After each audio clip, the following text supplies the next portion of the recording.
সকালে ঘুম থেকে উঠে জানলা খুলে দেখি ঝিরিঝিরি বৃষ্টি পড়ছে। তো সকালের জন্য আজকে খিচুড়ি রান্না করব। খিচুড়ি রান্না করার সময় দেখি মাত্র একটা ডিম রয়েছে। তো এর ভিতরে বাইরে যে ডিম আনা কোনো দরকার নেই, একটা ডিম দিয়ে তিনজনে মিলে খিচুড়ি খাবো। তো প্রথমেই আমি ডিমটাকে একটু ঝাল পেঁয়াজ দিয়ে একটু ভেজে নিলাম, আর বড় করে রুটির সাইজে ভেজে নিয়েছি, তারপরে ছোট ছোট পিস করে রেখে দিলাম। এবার চলো খিচুড়িটা রান্না করা যাক।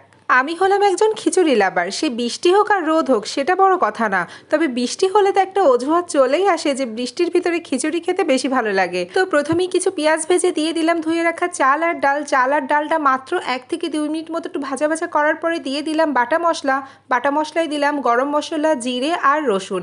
এবার গুঁড়ো মশলায় দিচ্ছি ধনের গুঁড়ো আর দিলাম আদার গুঁড়ো, সাথে দিলাম পরিমাণ মতো লবণ আর হলুদ, আর দিয়ে দিলাম কাঁচা ঝাল। এবার অল্প পরিমাণ জল দেবো, কারণ আজকে খিচুড়িটা একেবারে ঝরঝরা রান্না করব। খিচুড়ি রান্না প্রায় হয়ে গেছে। এবার ভেজে রাখা ডিমটা দিয়ে কিছুটা সময় দমে রেখে দিলেই কিন্তু রেডি হয়ে যাবে ডিম খিচুড়ি। এটা দেখতে যতটাই লোভনীয় আর খেতে খুব মজা হয়েছে।